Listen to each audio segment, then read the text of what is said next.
우리 오늘 함께 나눌 말씀은 전도서 9장 18절로부터 전도서 10장 11절까지의 말씀입니다.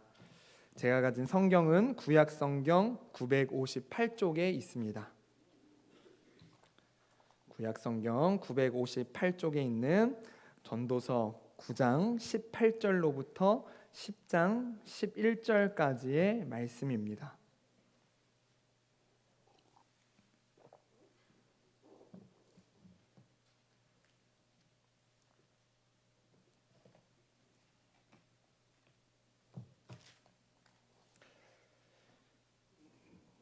전도서 9장 18절로부터 10장 11절까지의 말씀 다 찾으셨으면 제가 한 절, 우리 성도님들께서 한 절 교독하신 후에 마지막 11절은 함께 합독하도록 하겠습니다. 다 찾으신 줄 알고 제가 먼저 봉독하겠습니다. 지혜가 무기보다 나으니라. 그러나 죄인 한 사람이 많은 선을 무너지게 하느니라.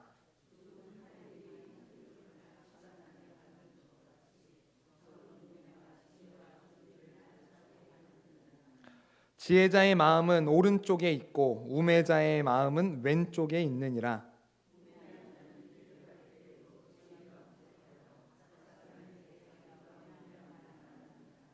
주권자가 내게 분을 일으키거든 너는 내 자리를 떠나지 말라. 공손함이 큰 허물을 용서받게 하느니라.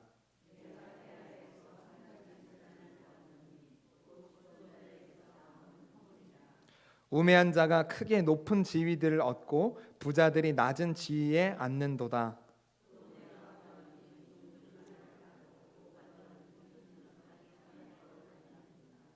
함정을 파는 자는 거기에 빠질 것이요 담을 허는 자는 뱀에게 물리리라.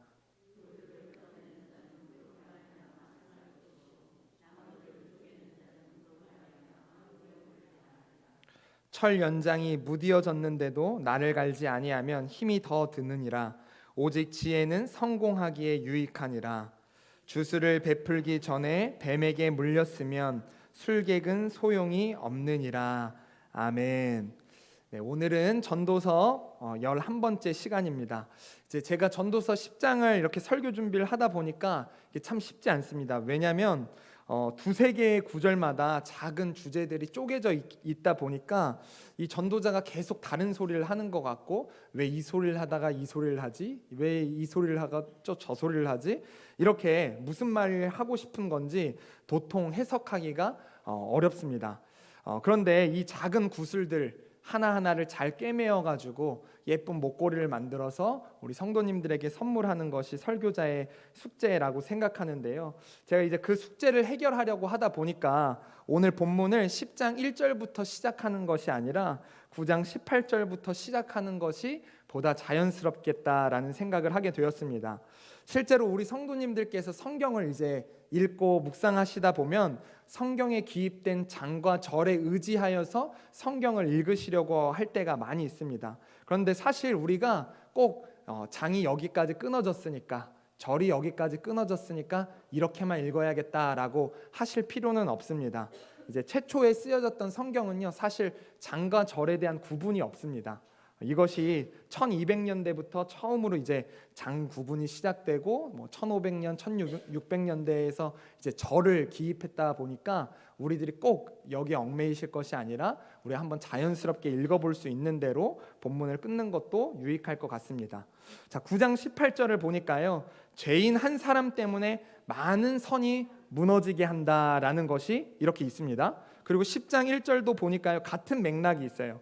죽은 파리들이 향기름을 악신하게 만드는 도다라고 이야기하면서요, 어떤 한 가지로 말미암아서 많은 것들이, 귀한 것들이 무너지고 피해를 받는다라는 것에 있어서 9장 18절과 10장 1절이 지금 동일한 이야기를 하고 있습니다. 자, 그래서요, 오늘 설교 제목을 우리 성도님들이 조금 유추해 보실 수 있을 것 같은데요, 오늘 설교 제목이 재미있죠? 파리를 쫓아내십시오인데요, 파리를 죽여야지 이런 생각도 하실 수 있겠지만, 우리가 이 파리가 어떤 것이냐면, 파리는요, 어떤 적은 우매함 혹은 실수, 그리고 게으름, 또 죄를 상징하는 이 매개체라고 할 수 있습니다. 이 전도자가요, 뭐 모기도 있을 수도 있고 하루살이가 있을 수도 있고 여러 가지 벌레가 있을 수 있는데, 특별히 이렇게 파리라는 용어를 사용한 것에 있어서는, 파리가 이제 우리들은 잘 알지 못하지만 히브리어로는 제브이라고 합니다. 그래서요, 고대 근동 사회에서는 이 제브이라는 파리 앞에 뭘 붙였냐면 바알, 주인이라는 말을 붙여서 바알 제브이라고 불렀습니다. 그래서 뭐 신약 성경에서는 바알 세불 이렇게 이야기하죠. 그래서 바알 제브인데요, 이 파리는 이 악한 것을 상징하는, 또 죄를 상징하는 그런 매개체이기도 합니다. 그래서 전도서 1장을 통해, 이 1절을 통해서 전도자가 우리에게 그려주고 싶은 이미지가 있는데요, 우리 같이 한번 1절을 다시 한번 읽어보도록 하겠습니다. 자, 시작.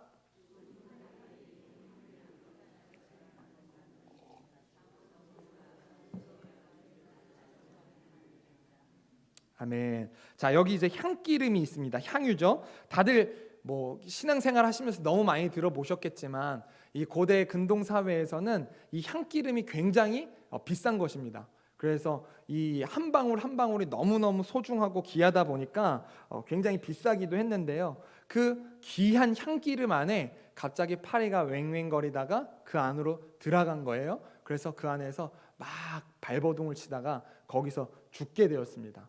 근데요, 향기름이 그렇게 귀하고 비싼 것인데도 불구하고 이 파리 한 마리가 들어가서 죽고 그 죽은 사체가 썩어지니까 이 향기름에서 냄새가, 좋은 냄새가 나야 되는데 갑자기 거기서 이제 썩은 내가 나고 악취가 나고 결국엔 이 값비싼 향기름도 다 버려야 된다라고 이제 이야기하면서요, 우리들에게 이제 초대를 하는 거예요.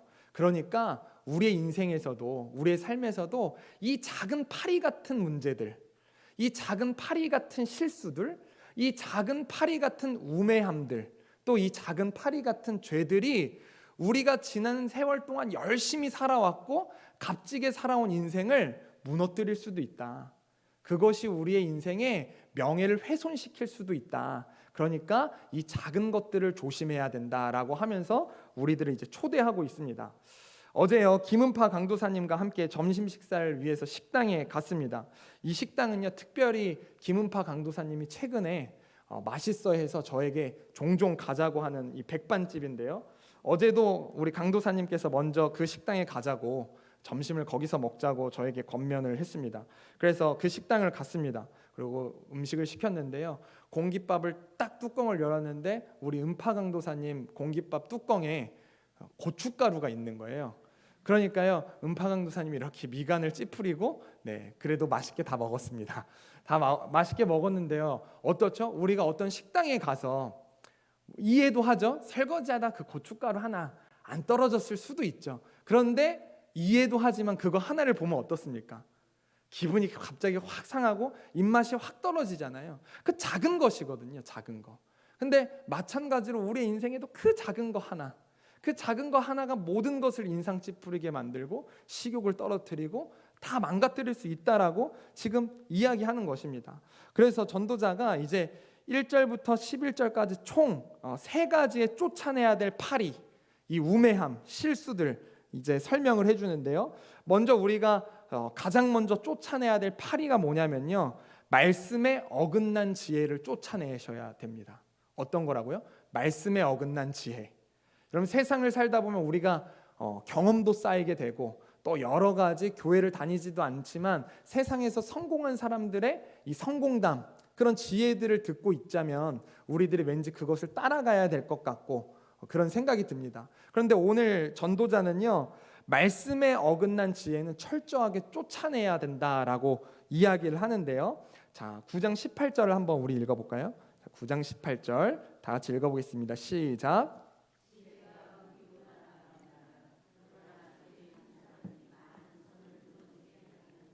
아멘. 자, 지혜가 무기보다 낫다고 합니다. 그러니까 지혜는 분명 좋다는 거예요. 좋은 건데요, 그러나 죄인 한 사람이 이 지혜를 조금만 잘못 쓰게 돼도 많은 선이, 많은 공동체가 무너질 수 있다라고 이렇게 가르치고 있습니다. 자, 그럼 구체적으로는 어떤 상황들이 있을까요? 이 사회학적인 용어에선 동조 효과라는 게 있습니다. 뭐냐면요, 누군가가 이제 횡단보도를 건너려고 하는데 아직 빨간불입니다. 근데 누가 한 사람이 거기서 건너려고 이렇게 한두 발자국만 걸어도 어때요? 주변에 있는 사람들이 다 따라 움직이죠. 근데 사실 이러면 굉장히 위험한 거잖아요. 이게 동조 효과예요. 길거리에도요, 전봇대가 여러 개 있습니다. 그런데 누구 하나가 그 전봇대에 쓰레기를 딱 버리면요, 주변에 지나가는 사람들이 계속 거길 지나가면서 쓰레기를 버립니다. 그러면 깨끗했던 전봇대가 갑자기 어느 순간 지저분해지게 되겠죠. 이게 동조 효과입니다. 누군가가 자기가 조금 삶을 편안하게 살고자 조금 더 쉽고 성공하겠다고 내가 지혜를 조금만 어긋나게 쓰더라도 이렇게 세상이 선이 무너질 수 있고 또 악해질 수 있다라고 이야기를 하는 것입니다. 성경에서도 여러 인물들을 가지고 설명할 수 있겠지만 특별히 우리가 전도자로 알고 있는 이 솔로몬의 경우를 가지고도 설명할 수 있겠죠. 솔로몬이 왕이 돼서요, 주변에 있는 이웃 나라들과 외교를 잘 맺으려고 하다 보니까 어떻게 하냐면 주변에 있는 나라들과 이 나라에 있는 공주들과 이 정략 결혼을 계속해서 합니다. 그래서요, 부인이 너무 많은 거예요. 여러분, 세상으로 보면 이건요 굉장히 좋은 전략이죠. 좋은 지혜죠. 옆 나라의 공주랑 결혼을 해서 혼인관계를 맺으면 우리가 남이가, 네? 우리가 식구가 되는 거잖아요. 그러니까 전쟁에 대해서도 국방비도 아낄 수 있고 전쟁에 대한 대비도 할 수 있고 조금 더 안전하고 교류를 맺을 수도 있겠죠. 그런데요, 이것이 세상으로 보기에는 분명히 좋은 전략인 것 같지만, 좋은 지혜인 것 같지만 이건 사실 하나님의 말씀에 어긋난 지혜잖아요. 그래서 신명기 17장에 보시면 이스라엘의 왕을 선발해야 하는 기준 중에 하나님께서 말씀해 주시는 게 뭐냐면 아내를 많이 두게 하지 말아라.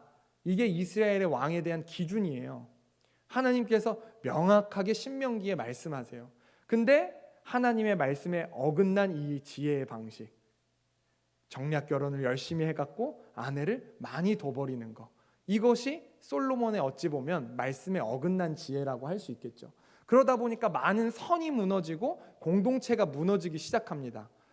이스라엘 백성들이 우상 숭배를 할 수 있는 이 기회를 마련하게 되고요, 이스라엘 곳곳에 이방신을 섬기는 산당들이 세워지고 우상 숭배를 하는 사람들이 이 솔로몬 시대부터 많아지기 시작하거든요.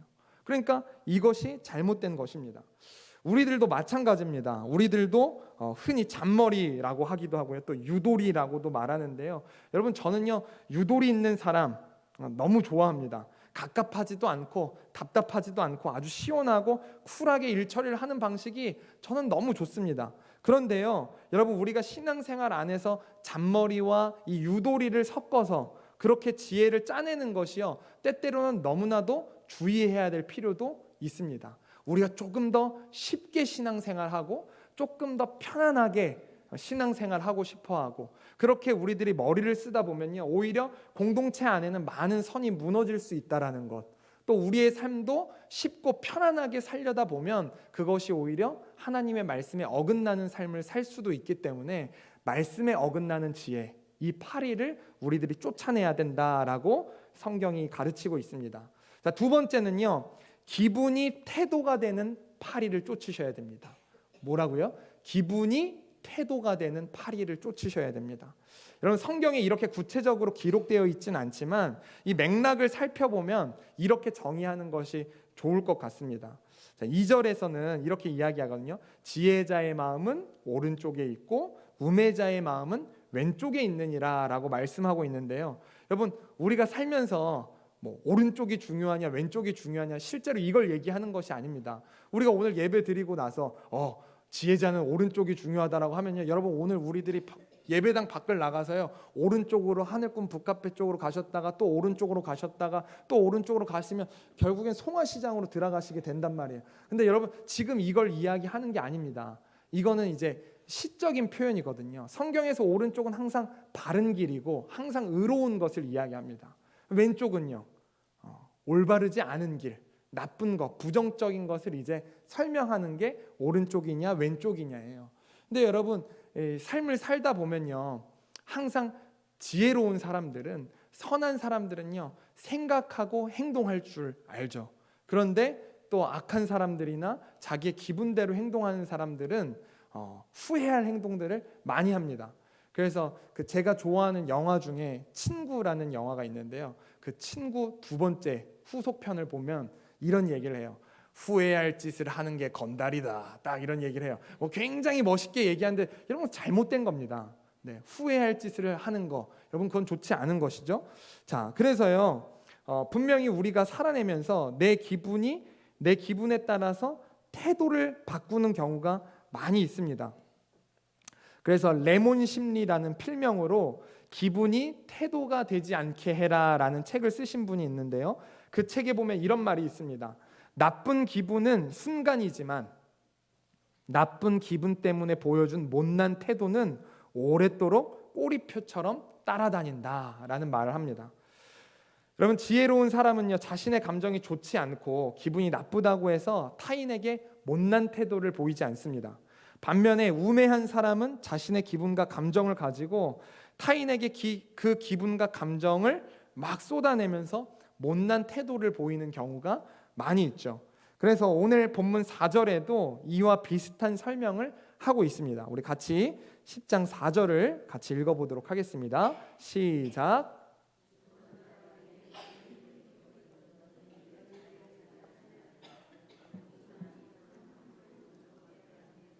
아멘. 자, 이게 무슨 말입니까? 윗사람이 잔소리 좀 했다고 기분 나쁜 티 내면서 그 자리를 박차고 떠나지 말라는 거예요.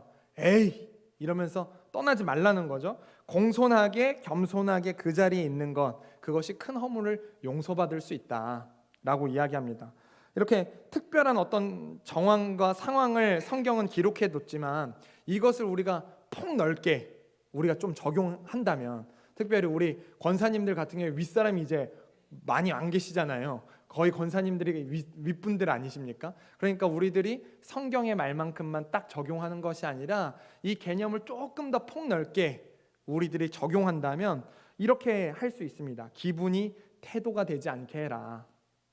기분 나쁘다고 팍 티내고, 기분 나쁘다고 확 들이받고, 기분 나쁘다고 그 자리 박차고 그러지 말아라 라고 이야기하는 것이죠.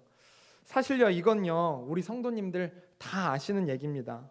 기분이 태도가 되지 않게 해라. 너무 다 잘 아시는 얘기일 텐데요. 사사건건 불평을 한다고 해서 자신에게 이득이 될 일은 전혀 없습니다. 자신이 지금 얼마나 불만족스러운지 밖으로 표현해봐야 사실 상황이 더 나아질 것도 없습니다. 그런데 이렇게 불만과 또 이 자신의 기분에 따라 막 못난 태도를 보이다 보면 오히려 주변의 분위기를 더 나쁘게 만들고 다른 사람의 기분을 망가뜨리는 경우도 많이 있습니다. 그러다 보면 이 못난 태도가 꼬리표가 붙어가지고 그런 사람과 누가 오랫동안 함께하고 싶고 누가 그 사람 곁에 있고 싶겠습니까? 그래서 오늘 성경이 이야기하는 것은 공손하게 침묵하는 것, 이것이 오히려 훨씬 낫다고 이야기합니다. 너가 기분이 나빠도 누군가가 너의 감정을 상하게 해도 바로 태도를 보이지 말고 일단 공손하게 침묵해라 라는 것이죠. 그래서 조금 전에 소개해드렸던 기분이 태도가 되지 않게 해라 라는 책에서도요, 이 기분이 태도가 되지 않기 위하여서 3가지 방법을 권하는데요, 그 중에 하나가 즉각적인 반응 멈추기, 이걸 소개하고 있습니다. 그러니까 성경이랑 되게 비슷한 가르침을 이 일반 책이 지금 설명하고 있는 거예요. 성경이 이 가르침이 원조입니다.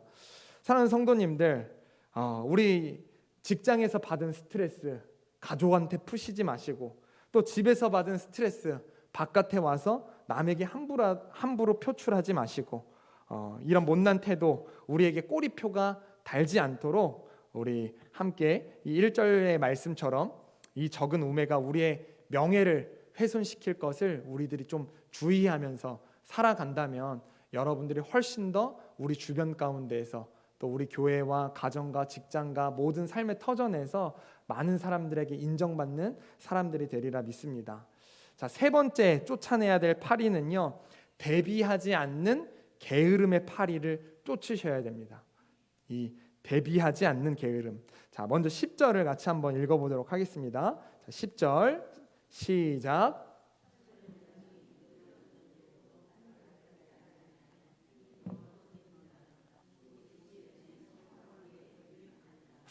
아멘. 자, 여기서 말하는 철 연장이 칼인지 도끼인지는 잘 모르겠습니다만 중요한 것은 이 연장의 날이 무디어졌을 때입니다.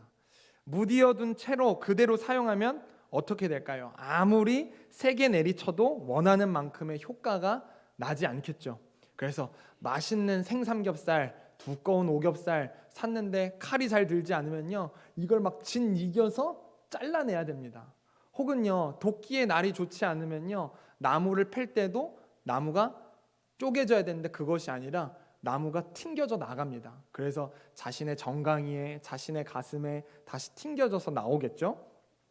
자, 마찬가지로요, 우리들도 이 말씀을 통해서 우리들의 삶이 게으르지 않고 미리 준비하고 대비할 것을 권면합니다. 그러면요, 우리들은 여기서 주의 깊게 생각해야 될 것이 있는데요, 준비해라, 대비해라 라는 말을 들으면 어떤 분들은 이렇게 생각하실 수도 있을 것 같습니다. 아니, 성경에서는 사람이 자기의 길을 계획할지라도 인도하시는 분은 하나님이시라고 가르치고 있는데, 이 대비하고 계획한다고 하는 것은 이런 하나님의 주권과 하나님의 뜻을 뭔가 무시하는 것이 아닐까라는 생각이 드실 수도 있을 것 같습니다. 그런데요, 오늘 전도서에서 말하는 이 준비는요, 준비와 하나님을 향한 신뢰가 대립되는 개념은 아닙니다. 전도서가 말하는 이 준비와 대비는요, 하나님께서 오늘 내게 맡기신 삶의 영역에 대해서 내가 책임을 다할 수 있는 태도이고, 하나님은 전능하시고 내일을 아시지만 동시에 오늘을 우리들에게 맡기셨잖아요. 그럼 그 오늘을 잘 철저하게 성실하게 준비하고 대비하면서 살라는 말씀입니다. 그래서 예를 들어서 오늘 내게 도끼를 주셨다면 그 도끼의 날을 잘 가는 거, 하나님이 주신 도끼를 잘 관리하는 거, 이것도 우리가 하나님을 신뢰하고 하나님 앞에 신실하고 충성된 삶의 태도인 것이겠죠. 그래서 오늘 하루를 주신 하나님 앞에서 내가 성실하고 부지런하게 살아가는 것은 여러분 믿음의 표현이지 불신의 표현도 아니고 또 하나님의 주권을 위반하는 그런 행위도 아닙니다. 그래서 마태복음에서 우리가 너무 잘 알고 있는 예수님의 달란트 비유, 여러분 다 기억하고 계시죠? 주인이 종들에게 달란트를 저마다 다르게 주었는데 한 달란트 받은 종이 그 달란트를 활용하지도 않고 그 달란트를 땅 속에 묻어두니까 나중에 주인이 돌아와서 그 종을 책망하잖아요. 게으르고 악한 종아라고 하면서 책망하죠. 마찬가지입니다. 하나님께서 우리에게 삶을 주셨고 오늘 하루를 주셨다면 그 하루를 잘 사용하는 거, 그 하루를 성실하게 살아내는 거, 그 하루를 행복하게 누리는 거, 여러분 그것은 하나님께서 오히려 기뻐하시는 것이고 게으르기보단 부지런한 것이고 선한 종이라고 칭찬받을 만한 일인 줄 믿습니다. 그래서요, 여러분 우리들이 이 인생을 살아가면서 인생을 살다 보면 내가 피할 수 없는 사고도 분명히 존재하지만 동시에 우리가 미리 대비함으로써 충분히 피할 수 있는 재난들도 많이 있습니다. 여러분 우리들이 운동하면 아무래도 우리의 심장도 건강해지겠고 우리들 안에서 계속해서 이 근력도 붙고 근력이 생기면 걷기도 좋고, 그렇죠? 걷고 그러다 보면 또 밖에 나가서 좋은 산소와 또 좋은 풍경 우리들이 다 누릴 수 있는 거잖아요. 근데 우리들이 운동도 하지 않고 좋은 것도 먹지 않으면서 하나님이 건강을 책임져 주실 거야 라고 하는 것은요, 사실은 그것은 오히려 게으른 태도의 삶의 자세입니다. 그래서요, 우리들의 삶 가운데서 나의 삶의 연장을 점검하고 또 인간관계를 잘 살피고 또 신앙의 날을 갈고 내 마음의 상태를 돌아보는 일들, 이 모든 것은 지혜로운 대비이고 또 하나님을 경외하는 성도의 마땅한 태도인 줄을 믿으시는 저와 여러분들이 되시길 간절히 소망합니다. 자, 말씀을 정리해 보면요, 오늘 전도자는요 우리의 인생을 이제 향기름으로 비유하면서요, 우리들이라는 이 인생의 향기름에 작은 파리 한 마리를 허용하지 말아라 라고 가르칩니다. 그러면서 특별히 구체적인 3가지 적용점을 말씀 가운데서 우리들에게 전해줬는데요, 첫 번째는 말씀에 어긋난 지혜, 이 파리를 쫓아라 라고 이야기하고요, 두 번째는 기분이 태도가 되는 파리를 쫓아라 라고 이야기하고요. 세 번째가 대비하지 않는 이 게으름의 파리를 쫓아라 라는 내용이었습니다. 여러분, 이 전도자는요, 노년의 시기에 이 가르침을 적었습니다. 어찌 보면 이 말씀이 뭐 그렇게 중요할까 싶기도 하지만, 이 노년의 전도자가 자신의 지혜를 가지고 자신의 인생을 회고하면서 우리에게 주는 지혜입니다. 비록 이 작은 것들이 우리들에게 별것 아닌 것 같지만 이것이 사실 우리의 인생을 좌지우지할 수 있는 굉장히 큰 문제다. 우리의 인생의 모든 열심을 한순간에 망가뜨릴 수도 있을 만큼 중요한 일이다 라고 우리들에게 권면하고 있습니다. 그래서요, 우리들도 이 말씀에 확신을 가지고 동의하면서 이 세 가지의 파리를 잘 쫓아버리실 수 있는 저와 우리 성도님들이 되시길 간절히 축복합니다. 예수님께서도요, 사탄의 시험을 받으실 때 사탄이 그럴듯해 보이는 논리와 성경의 말씀을 가지고 시험했지만 예수님께서는 어떻게 하셨을까요? 하나님 말씀에 어긋나지 않는 지혜, 기록되었으되 기록되었으되 기록되었으되 하면서 그 사단의 시험을 이겨내시는 모습 볼 수 있었죠. 또 예수님은요, 가룟 유다가 자신을 배신할 것 다 알고 계셨습니다.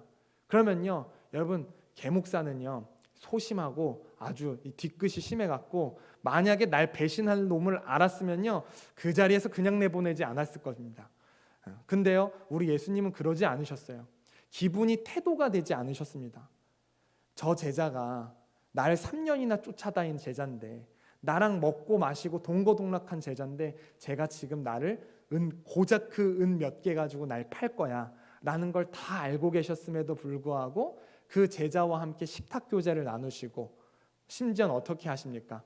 네가 행할 일을 지금 가서 해라 라고까지 이야기하십니다. 기분이 태도가 되지 않으신 분이십니다. 그리고요, 예수님께서 십자가에 달리실 때도 어떻습니까? 수많은 사람들이 주님을 향해서 조롱하고 침을 뱉고 저주하지만 예수님께서는 응수하지 않으셨습니다. 우리라면 어떨까요? 십자가에 우리가 달려있는데 우리들을 향해서 침을 뱉고 저주를 내뱉고 그렇게 욕한다면 우리들은 십자가에서 어떻게 해서라도 침을 모아서 같이 뱉을 사람들 아닙니까? 근데 예수님은 그것이 아니라요, 오히려 하나님 앞에 기도합니다. 하나님, 저들을 용서하여 주십시오. 저들이 지금 하는 일을 자기들이 알지 못합니다. 기분이 태도가 되지 않으신 겁니다. 또요, 예수님께서는 하나님께서 이끄신다고 아무것도 하지 않으신 것이 아니라 사역을 시작하시기 전에는 광야에 가셔서 금식하셨고, 새벽에는 한적한 곳에 가셔서 기도하심으로써 날마다 영적인 준비를 하셨고 사역을 행하신 분이십니다. 날마다 도끼의 날을 점검하고 갈고 계셨던 것이지요. 사랑하는 성도님들, 오늘 말씀을 통해서 우리의 인생, 그 향기로운 인생, 여러분들이 그동안 열심히 부단히 애를 써오면서 땀 흘리고 눈물을 뿌리면서 살아오셨던 그 인생이 정말로 귀한 향기름으로 남길 원합니다. 여러분들의 삶에 파리가, 죽은 파리의 사체가 악취나게 하지 않도록 여러분들 이 세 가지 지혜를 기억하시면서 살아갈 때 여러분들의 인생이 명예롭고 하나님께는 또 기쁨과 영광을 올려드리는 말씀이라는 것을 기억하시면서 말씀 가지고 살아가시는 저와 여러분들 되길 간절히 축복합니다. 함께 기도하겠습니다.